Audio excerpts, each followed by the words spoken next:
Govinda Greens, premium and limited plots, prime location, destination that define your status. In front of Ames, Govinda Greens. Mumbai test में भारत ने New Zealand को 372 रनों से हराया है। भारत ने न्यूजीलैंड को दूसरी पारी में जीत के लिए 540 रनों का टारगेट दिया था, जिसे कीवी टीम अचीव नहीं कर पाई और ऑल आउट हो गई। इस तरह भारत ने 2 मैचों की टेस्ट सीरीज को 1-0 से जीत लिया। देश के संविधान निर्माता के रूप में प्रसिद्ध डॉक्टर भीमराव अंबेडकर की आज 65वीं पुण्यतिथि है। इस मौके पर दिल्ली के संसद भवन परिसर में आज राष्ट्रपति रामनाथ कोविंद और प्रधानमंत्री नरेंद्र मोदी ने डॉक्टर अंबेडकर को नमन किया। इसके साथ ही उपराष्ट्रपति वेंकैया नायडू, लोकसभा अध्यक्ष ओम बिरला ने भी अंबेडकर को श्रद्धांजलि दी। रूस के राष्ट्रपति व्लादिमीर पुतिन आज भारत आएंगे। इसी दौरान दोनों देशों के बीच 21वीं सालाना बैठक भी होगी। भारत और रूस के बीच 2-2 की बातचीत भी होगी। हालांकि राष्ट्रपति पुतिन का ये दौरा 7 से 8 घंटे का ही रहेगा। इस दौरान दोनों ही देश के भीतर AK-203 असॉल्ट राइफल के उत्पादन के लिए 5,100 करोड़ रुपए से ज्यादा के बड़े सौदे पर हस्ताक्षर करेंगे। सूत्रों के मुताबिक रूसी राष्ट्रपति अपनी 1 दिवसीय यात्रा के दौरान भारत को हथियार प्रणाली की डिलीवरी के प्रतीक के रूप में PM मोदी को S-400 एयर डिफेंस सिस्टम का मॉडल भी सौंपेंगे। भारत और रूस की दशकों पुरानी दोस्ती को और मजबूत करने राष्ट्रपति व्लादिमीर पुतिन आज दिल्ली आ रहे हैं। कोरोना संकट की वजह से पुतिन का ये भारत दौरा बेहद छोटा यानी महज ही कुछ घंटों का है, लेकिन इसका असर न सिर्फ दोनों देशों के संबंधों पर होगा, बल्कि इससे चीन और पाकिस्तान जैसे भारत के पड़ोसी देशों को भी बड़ा संदेश जाएगा। उत्तर प्रदेश की आगामी विधानसभा चुनाव में टीएमसी समाजवादी पार्टी के समर्थन करेगी। अगले महीने PM मोदी के संसदीय निर्वाचन क्षेत्र वाराणसी में पार्टी सुप्रीमो ममता बनर्जी के दौरे की तैयारियों में जुटी है। टीएमसी नेता ललितेश पति त्रिपाठी ने रविवार को कहा कि हम उत्तर प्रदेश में पार्टी को मजबूत करने के रास्ते तलाशने के लिए बैठकें कर रहे हैं। उत्तर प्रदेश में विधानसभा चुनाव से पहले उप मुख्यमंत्री दिनेश शर्मा की मौजूदगी में 11 नेताओं ने भाजपा का दामन थामा। इनमें पश्चिमी क्षेत्र के समाजवादी, कांग्रेस, बहुजन समाज पार्टी और निर्दलीय नेता हैं। भारत प्रताप सिंह ने राकेश टिकैत और किसान आंदोलन पर निशाना साधा है। उन्होंने आरोप लगाया कि राकेश टिकैत फंडिंग के ऊपर काम करते हैं, वहीं कांग्रेस की फंडिंग से यह आंदोलन चल रहा है। कोरोना वैक्सीन नए ओमिक्रॉन वेरिएंट पर भी असरदार है। ये कोरोना से बचाने में शील्ड की तरह काम करेगी। ये दावा CSIR for cellular and molecular biology के पूर्व प्रमुख डॉक्टर राकेश मिश्रा का है। उनका कहना है कि ये वायरस हल्के लक्षणों के साथ देश के प्रमुख शहरों में पहुंचेगा। नए वेरिएंट के खिलाफ हाइब्रिड इम्यूनिटी प्रभावशाली होगी, जो कि बहुत ही अच्छे संकेत है। देश में वैक्सीनेशन का काम तेजी से आगे बढ़ रहा है। वैक्सीनेशन के आंकड़े की बात करें तो 127 करोड़ 96 के पार ही पहुंच चुकी है, जिसमें 80 करोड़ 17 लाख से ज्यादा लोगों को पहला डोज और 47 करोड़ 78 लाख से ज्यादा लोगों को दोनों डोज लगाए जा चुके हैं। वहीं मध्य प्रदेश में 9 करोड़ और छत्तीसगढ़ में 2 करोड़ 67 लाख लोगों ने कोरोना की वैक्सीन लगवा ली है।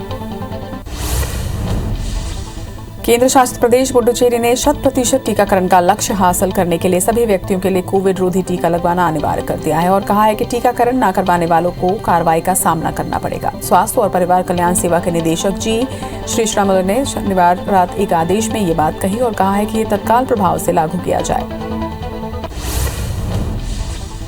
दुनिया भर में कोरोना के मामले बढ़ते हुए 26 करोड़ 61 लाख के पार पहुंच चुके हैं। वहीं कोरोना से मौत का आंकड़ा 52,70,000 के पार पहुंच चुका है। पूरी दुनिया में 23 करोड़ 97 लाख से ज्यादा मरीज कोरोना को हराकर स्वस्थ हुए हैं, तो वहीं दुनिया में एक्टिव मामले इस वक्त 2 करोड़ 11 लाख पर हैं। राजस्थान में 9, महाराष्ट्र में 8, कर्नाटक में 2 और गुजरात और दिल्ली में 1-1 मरीज मिलने के बाद अब भारत में ओमिक्रॉन मरीजों की कुल संख्या 21 हो चुकी है। तेजी से मरीजों की बढ़ती तादाद से स्वास्थ्य विभाग भी चिंतित है और ऐसे में टेस्टिंग और एयरपोर्ट पर चेकिंग और भी बढ़ा दी गई है। ओमिक्रॉन के खतरे को देखते हुए एम्स के कोविड टास्क फोर्स के प्रमुख डॉक्टर नवनीत विंग ने डॉक्टरों के साथ साथ नर्सिंग स्टाफ को भी मुस्तैद रहने की सलाह दी है। इसके लिए 2 तरह की कमेटियों के गठन का प्रस्ताव है। डॉक्टर नवनीत ने सभी विभागों से अपने विभाग में नोडल पर्सन नियुक्त करने की सलाह भी दी। रायपुर के पंडित रविशंकर शुक्ल विश्वविद्यालय के सेवानिवृत्त प्रोफेसर रमा पांडे ने कंप्यूटेशनल मॉडलिंग सॉफ्टवेयर के जरिए कोरोना वायरस पर 15 दवाइयों को प्रभावी बताया है। सभी के परिणाम उत्साहवर्धक हैं। उन्होंने दावा किया है कि ये 15 उत्पाद कोरोना की संरचना को प्रभावित करने में कारगर हैं। मध्य प्रदेश में कोरोना के नए वेरिएंट ओमिक्रॉन का खतरा बढ़ गया है। प्रदेश के 3 सीमावर्ती राज्यों में केस मिलने से हाई अलर्ट जारी किया गया। राज्यों से होकर आने वाली ट्रेनों के यात्रियों की जांच भी अनिवार्य की गई है। वहीं राजस्थान की सीमा से प्रदेश के 10 जिले लगते हैं, जिसे सील करने की चर्चा हो रही है। मध्य प्रदेश की राजधानी भोपाल अब कोरोना स्पॉट सिटी बनती जा रही है। प्रदेश में सबसे ज्यादा राजधानी में कोरोना संक्रमण के मरीज सामने आ रहे हैं। भोपाल में बीते 16 दिनों में सबसे ज्यादा 115 संक्रमितों की पुष्टि की गई। वहीं औसतन राजधानी में 7 मामले हर रोज सामने आ रहे हैं। पूरे प्रदेश में बीते 17 दिनों में 255 कोरोना मरीजों की पुष्टि अब तक की जा चुकी है। छत्तीसगढ़ में एक बार फिर से कोरोना संक्रमण बढ़ने लगा है। प्रदेश में पिछले 24 घंटे में कुल 25 नए कोरोना मरीज सामने आए हैं। वहीं कोरबा जिले में 6 और जांजगीर में 5 मरीजों की पुष्टि की गई। रायगढ़ जिले में 4 मरीज और रायपुर दुर्ग जिले में 2 मरीजों की पुष्टि की गई। अब प्रदेश में कोरोना एक्टिव मरीजों की संख्या बढ़कर 330 पर पहुंच गई है। मध्य प्रदेश में 94% लोगों को वैक्सीन की पहली डोज लगाई जा चुकी है, तो वहीं 70% लोगों को दूसरा डोज लगाया जा चुका है। प्रदेश में अब तक 9 करोड़ डोज लग चुके हैं, जिसमें 5 करोड़ 13 लाख लोगों को पहला डोज और 3 करोड़ 85 लाख लोगों को दोनों डोज लगाए जा चुके हैं। मध्य प्रदेश में अब 8 और 15 के साथ ही 22 दिसंबर को महाअभियान चलाया जाएगा। वहीं दिसंबर अंत तक 100% वैक्सीन लगाने का लक्ष्य रखा गया है। यूक्रेन पर रूस के कब्जे की बढ़ती आशंकाओं के बीच अमेरिकी राष्ट्रपति जो बाइडेन और रूसी राष्ट्रपति व्लादिमीर पुतिन वीडियो कॉल पर मुलाकात करने वाले हैं। दोनों की बातचीत के केंद्र में यूक्रेन होगा। वहीं यूक्रेन को लेकर रूस और नाटो के बीच तनाव बढ़ता जा रहा है। इधर अमेरिका के अधिकारियों का दावा है कि रूस ने यूक्रेन की सीमा पर 70,000 सैनिक तैनात कर रखे हैं। कोरोना वायरस के नए वेरिएंट ओमिक्रॉन के बढ़ते मामलों के मद्देनजर अमेरिका ने भारत समेत अन्य देशों से यहां आने वाले सभी यात्रियों के लिए कोविड-19 की नेगेटिव जांच रिपोर्ट लाना अनिवार्य कर दिया है। ये नया नियम आज से प्रभाव में आएगा। अमेरिका के न्यूयॉर्क में ओमिक्रॉन वेरिएंट के 3 और मामले सामने आए हैं और इसी के साथ राज्य में कोरोना वायरस के नए वेरिएंट से संक्रमण के मामलों की संख्या बढ़कर अब 10 पर पहुंच गई है। इसके अलावा अमेरिका में उन राज्यों की संख्या बढ़ गई है जहां ओमिक्रॉन संक्रमण के पहले मामले सामने आए हैं। यहां पहले से ही कोरोना कहर बरपा रहा है। सऊदी अरब और संयुक्त अरब अमीरात में कोरोना वायरस संक्रमण के नए स्वरूप ओमिक्रॉन का पहला मामला सामने आया। यहां फरस की खाड़ी के क्षेत्र में ओमिक्रॉन के संक्रमण का पहला ज्ञात मामला है। रिपोर्ट में कहा गया है कि संक्रमित व्यक्ति और उसके संपर्क में आए सभी लोगों को आइसोलेट किया गया है।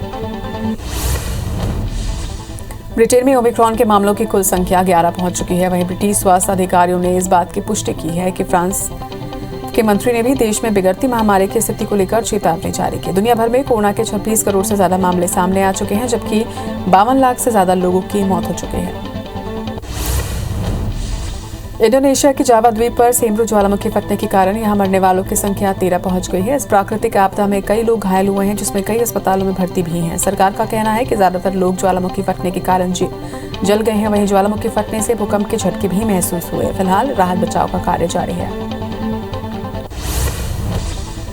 प्रधानमंत्री नरेंद्र मोदी संसद भवन में नागालैंड हिंसा पर उन्होंने बैठक की। इस बैठक में केंद्रीय गृह मंत्री अमित शाह, केंद्रीय मंत्री पीयूष गोयल और वित्त मंत्री निर्मला सीतारमण समेत कई केंद्रीय मंत्री मौजूद रहे। बैठक में नागालैंड समेत संसद की रणनीति को लेकर चर्चा की गई। रूस के विदेश मंत्री संगई लावरोव और विदेश मंत्री डॉक्टर एस जयशंकर ने नई दिल्ली में एक साथ बैठक की। इस दौरान विदेश मंत्री एस जयशंकर ने ये हमारी चौथी बैठक है। ये भारत और रूस के बीच विशेष और विशेषाधिकार प्राप्त रणनीतिक साझेदारी का प्रतीक है। आज हमारे पास न केवल अपने द्विपक्षीय संबंधों और वैश्विक स्थिति पर चर्चा करने का अवसर है। रूस के राष्ट्रपति व्लादिमीर पुतिन आज भारत पहुंचेंगे। इस दौरान दोनों देशों के बीच 21वीं सालाना बैठक भी होगी। भारत और रूस के बीच 2+2 बातचीत भी होगी। हालांकि राष्ट्रपति पुतिन का ये दौरा 7 से 8 घंटे का ही रहेगा। इस दौरान दोनों देश के भीतर AK-203 असॉल्ट राइफल के उत्पादन के लिए 5,100 करोड़ रुपए से ज्यादा के बड़े सौदे पर हस्ताक्षर करेंगे। सूत्रों के मुताबिक रूसी राष्ट्रपति अपनी 1 दिवसीय यात्रा के दौरान भारत को हथियार प्रणाली की डिलीवरी के प्रतीक के रूप में PM मोदी को S-400 एयर डिफेंस सिस्टम का मॉडल भी सौंपेंगे। भारत और रूस की दशकों पुरानी दोस्ती को और मजबूत करने राष्ट्रपति व्लादिमीर पुतिन आज दिल्ली आ रहे हैं। कोरोना संकट की वजह से पुतिन का ये भारत दौरा बेहद छोटा यानी कि महज कुछ घंटों का रखा गया है, लेकिन इसका असर न सिर्फ दोनों देशों के संबंधों पर होगा, बल्कि इससे चीन और पाकिस्तान जैसे भारत के पड़ोसी देशों को भी बड़ा संदेश जाएगा। मुंबई टेस्ट में भारत ने न्यूजीलैंड को 372 रनों से हराया है। भारत ने न्यूजीलैंड को दूसरी पारी में जीत के लिए 540 रनों का टारगेट दिया था, जिससे कीवी टीम अचीव नहीं कर पाई और ऑल आउट हो गई। इस दौरान भारत ने 2 मैचों की टेस्ट सीरीज को 1-0 से जीत लिया। देश के संविधान निर्माता के रूप में प्रसिद्ध डॉक्टर भीमराव अंबेडकर की आज 65वीं पुण्यतिथि है। इस मौके पर दिल्ली के संसद भवन परिसर में आज राष्ट्रपति रामनाथ कोविंद और प्रधानमंत्री नरेंद्र मोदी ने डॉक्टर अंबेडकर को नमन किया। इसके साथ ही उपराष्ट्रपति वेंकैया नायडू, लोकसभा अध्यक्ष ओम बिरला ने भी अंबेडकर को श्रद्धांजलि दी। उत्तर प्रदेश के आगामी विधानसभा चुनाव में टीएमसी समाजवादी पार्टी के सबका समर्थन करेगी। अगले महीने पीएम मोदी के संसदीय निर्वाचन क्षेत्र वाराणसी में पार्टी सुप्रीमो ममता बनर्जी के दौरे की तैयारी में जुटी हुई है। वहीं टीएमसी नेता ललितेश त्रिपाठी ने रविवार को कहा कि हम उत्तर प्रदेश में पार्टी को मजबूत करने के रास्ते तलाशने के लिए बैठकें कर रहे हैं। कोरोना वैक्सीन नए ओमिक्रॉन वेरिएंट पर भी असरकारक है। ये कोरोना से बचाने में शील्ड की तरह काम करेगी। ये दावा CSIR for cellular and molecular biology के पूर्व प्रमुख डॉक्टर राकेश मिश्रा का है। उनका कहना है कि ये वायरस हल्के लक्षणों के साथ ही देश के प्रमुख शहरों में पहुंचेगा। नए वेरिएंट के खिलाफ हाइब्रिड इम्यूनिटी प्रभावशाली रहेगी, जो कि बहुत ही अच्छा संकेत है।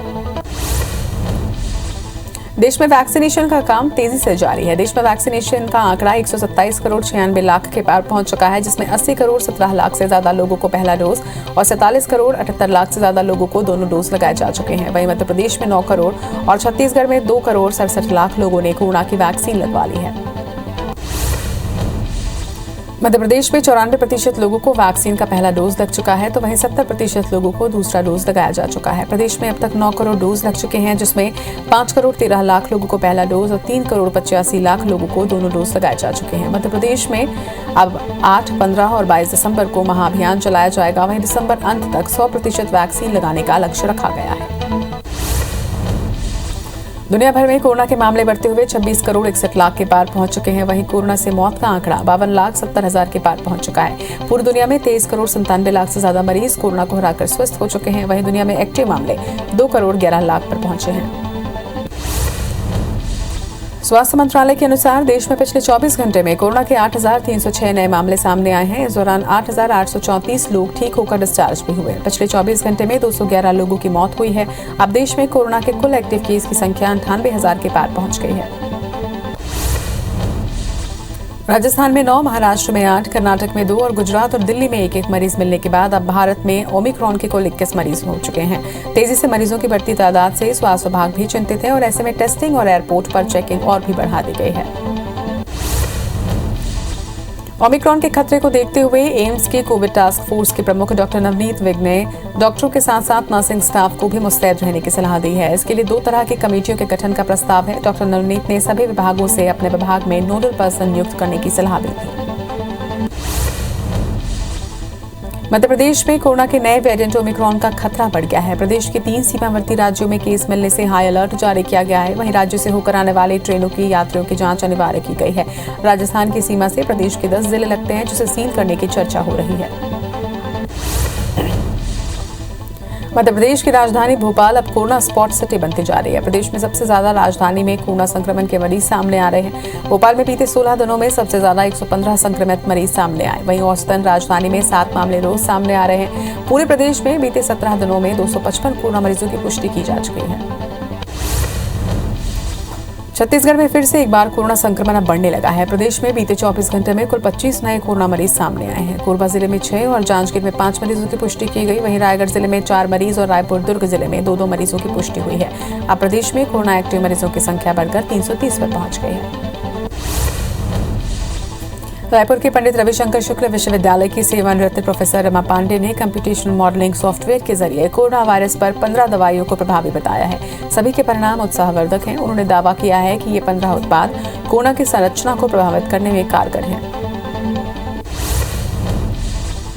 सीएम भूपेश बघेल आज शाम उत्तर प्रदेश जाएंगे। सीएम शाम 7 बजे रायपुर से वाराणसी के लिए रवाना होंगे। बता दें कि यूपी में अगले साल विधानसभा चुनाव होने हैं। वहीं कांग्रेस की ओर से सीएम भूपेश बघेल को यूपी चुनाव के लिए सीनियर ऑब्जर्वर बनाया गया है, जिसके बाद वो कई मौकों पर यूपी का दौरा कर रहे हैं। कवर्धा में आज विश्व हिंदू परिषद की ओर से हिंदू जागरण संकल्प महासभा का आयोजन किया गया, जिसमें 50,000 लोगों के जुटने की संभावना है। इस महासभा में प्रदेश भर के कार्यकर्ता शामिल होंगे, जिसे लेकर सुरक्षा के कड़े इंतजाम किए गए। वहीं शहर के 5 किलोमीटर के दायरे में 1 दिन के लिए स्कूल कॉलेज को बंद किया गया है। देश में ओमिक्रॉन वेरिएंट के 21 नए केस सामने आने के बाद मध्य प्रदेश में सरकार से स्वास्थ्य सुविधाओं का ऑडिट करा रही है। इसके साथ ही सीएम शिवराज सिंह चौहान ने लोगों से वैक्सीन के दोनों डोज लगाने की अपील की। भिलाई के सुपेला बीजेपी कार्यालय में नाराज दावेदार सुमन उन्नी ने जमकर हंगामा किया। चुनावी कार्यालय के उद्घाटन कार्यक्रम में झूमा झटकी कर कुर्सियों को भी तोड़ा गया। बता दें कि कार्यक्रम में सांसद संतोष पांडे और पूर्व मंत्री प्रेम प्रकाश पांडे भी मौजूद थे। 5 नगरीय निकायों के 370 वार्ड के लिए 1666 नामांकन हुए हैं। आज नामांकन फॉर्म वापस लेने की अंतिम तिथि है। इसके पहले की कांग्रेस कई निकायों में अपने बागी नेताओं और कार्यकर्ताओं को अपना नामांकन वापस लेने के लिए मना रही है। इसके लिए संबंधित निकायों के विधायक और प्रभारी मंत्री भी लगे हुए हैं। दुर्ग का नगरीय निकाय चुनाव बीजेपी के लिए प्रतिष्ठा का प्रश्न बना हुआ है, जिसके लिए नेता प्रतिपक्ष धर्मलाल कौशिक को रिसाली नगर निगम, पूर्व मंत्री बृजमोहन अग्रवाल को भिलाई चरौदा नगर निगम और सांसद संतोष पांडे को भिलाई नगर निगम के चुनाव का प्रभारी बनाया गया है। छत्तीसगढ़ सहायक शिक्षक संघ वेतन विसंगति को लेकर बड़ा प्रदर्शन करने की तैयारी में है। 13 दिसंबर को सहायक शिक्षक फेडरेशन विधानसभा घेराव की तैयारी कर रहा है। वहीं घेराव को लेकर कलेक्ट्रेट परिसर में शिक्षकों की बैठक भी हुई। कलेक्ट्रेट परिसर में सैकड़ों सहायक शिक्षक जमा हुए। रायपुर के डॉक्टर भीमराव अंबेडकर अस्पताल में रेसिडेंट डॉक्टरों ने आज से इमरजेंसी सर्विस बंद करने की घोषणा की है। जूनियर डॉक्टर एसोसिएशन के मुताबिक नीट पीजी के लिए काउंसलिंग को लेकर पिछले 9 दिन से हड़ताल कर रहे हैं, लेकिन इस दौरान जूडा ने केवल ओपीडी का बहिष्कार किया था। इमरजेंसी सर्विसेज को प्रभावित नहीं होने दिया था। इंदौर में जूनियर डॉक्टरों की हड़ताल जारी है। जूनियर डॉक्टरों की हड़ताल की वजह से अस्पताल पहुंचने वाले मरीजों को इलाज में दिक्कत हो रही है। जूनियर डॉक्टर अपनी मांगों को लेकर 8 दिन से हड़ताल कर रहे हैं, जिससे ओपीडी, ऑपरेशन सहित अन्य सेवाएं प्रभावित हो रही हैं। राजधानी भोपाल में IBC 24 की खबर का असर देखने को मिला है। पाइपलाइन के गड्ढे से मिनरल वाटर की केन में पानी भरने वाले वीडियो के मामले में खाद्य विभाग ने संज्ञान लेते हुए कुल्लौर थाने में पानी भरने वाले अज्ञात व्यक्ति के खिलाफ FIR दर्ज करवाई है। खंडवा में कृषि विभाग ने अवैध खाद भंडारण मामले में बड़ी कार्रवाई की है। पाडलिया गांव के कृषि विभाग की टीम ने दबिश देकर सुनील राठौर के ठिकाने से यूरिया, DAP और सुपर फास्फेट खाद की 148 बोरियां जब्त की। इसके साथ ही आरोपी के खिलाफ केस दर्ज करने के लिए कृषि विभाग के अधिकारियों ने थाने में शिकायत भी दर्ज करवाई है। जबलपुर में मीटर रीडिंग में होने वाली गड़बड़ियों को दूर करने के लिए बिजली विभाग नई कवायद में जुटा है। इसके लिए स्मार्ट मीटर लगाने की योजना पर तेजी से काम किया जा रहा है। जल्दी घरों में स्मार्ट मीटर लगेंगे। वहीं पूर्व क्षेत्र विद्युत वितरण कंपनी इसके लिए करीब 10 लाख स्मार्ट मीटर खरीदने जा रही है। उज्जैन में 2 अलग अलग सड़क हादसे में 3 लोगों की मौत हो गई है। पहली घटना नागदा बड़नगर बाईपास की है, जहां बाइक और लोडिंग वाहन की टक्कर में 2 लोगों की मौत हो गई। तो वहीं नागदा खाचरोद रोड पर एक कार और पिकअप की भिड़ंत हुई है, जिसमें कार सवार एक युवक की मौके पर ही मौत हो गई और 2 अन्य लोग घायल हुए हैं। कबीरधाम जिला के पनेरिया थाना अंतर्गत विशेषपुरा में मोड़ के पास मवेशियों से भरा एक ट्रक अनियंत्रित होकर पलट गया, जिसमें 2 मवेशियों की मौत हो गई है। वहीं 8 मवेशी घायल हुए हैं। ट्रक पलटने के बाद ट्रक चालक और हेल्पर मौके से फरार हैं। बताया जा रहा है कि मवेशियों का अवैध रूप से परिवहन किया जा रहा था। सुकमा के जिला मुख्यालय के पुलिस लाइन में एक सड़क हादसा हुआ है। हादसे में एक SI की मौत हो गई। वहीं 2 लोग गंभीर रूप से घायल हुए हैं। घायलों को जिला अस्पताल में इलाज के बाद मेगाज रेफर किया गया है। बता दें कि दोनों ओर से वाहनों में भिड़ंत हुई थी। खरगोन के भीखनगांव थाना क्षेत्र में रविवार की रात अनियंत्रित होकर एक पिकअप वाहन पलट गया। इस हादसे में 3 किसानों की मौत हो गई है। ये सभी किसान मिर्च बेचने के लिए जा रहे थे। भीखनगांव से 1 किलोमीटर पहले एक मोड़ पर यह हादसा हुआ है। अंबिकापुर के लूंड्रा थाना क्षेत्र में कॉन्ट्रैक्ट किलिंग का एक मामला सामने आया है। इस मामले में ठेकेदार समेत 2 आरोपियों को गिरफ्तार किया गया है। बता दें कि 1.5 साल पहले 1 लाख की सुपारी देकर एक महिला की हत्या की गई थी। महिला को शादी के लिए दबाव बनाने इस हत्याकांड को अंजाम दिया गया था। शाजापुर के भूरिया खजूरिया गांव में तालाब में 3 मासूम बच्चों के शव मिलने से सनसनी फैल गई। दरअसल तीनों बच्चे कल स्कूल से लौटने के बाद गायब थे। आज खोजने पर गांव के पास के ही तालाब में तीनों के शव मिले हैं। मौके पर पहुंची पुलिस ने तीनों के शव को पोस्टमार्टम के लिए भिजवा दिया है। जशपुर के बगीचा इलाके के पहाड़ में एक महिला की लाश मिलने से सनसनी फैल गई। बताया जा रहा है कि महिला पिछले 15 दिनों से लापता थी। महिला का एक हाथ गायब है। फिलहाल पुलिस ने शव को पोस्टमार्टम के लिए भेजकर आगे की कार्रवाई कर रही है। राजधानी रायपुर में सूदखोरों से परेशान होकर एक कारोबारी ने खुदकुशी करने की कोशिश की। कर्ज से परेशान कारोबारी ने गला काटकर आत्महत्या करने का प्रयास किया। वहीं घटना के बाद गंभीर हालत में कारोबारी को अंबेडकर अस्पताल में भर्ती करवाया गया है। गंज थाना क्षेत्र के नहरपारा का ये पूरा मामला बताया जा रहा है। ग्वालियर में अज्ञात बदमाशों ने चाकू मारकर एक युवक की हत्या कर दी। घटना का CCTV फुटेज भी सामने आया है, जिसमें कुछ लोग भागते हुए नजर आ रहे हैं। वहीं घटना की सूचना मिलने पर पुलिस की टीम मौके पर पहुंची और जांच में जुटी है। बलौदाबाजार में एक कैदी की संदिग्ध परिस्थितियों में मौत हुई है। बताया जा रहा है कि तबीयत अचानक खराब होने पर कैदी को जिला अस्पताल लाया गया, जहां इलाज के दौरान उसकी मौत हो गई। वहीं परिजनों का आरोप है कि टीआई ने छुट्टी रिपोर्ट को अनदेखा कर दिया, इससे कैदी की मौत हुई है।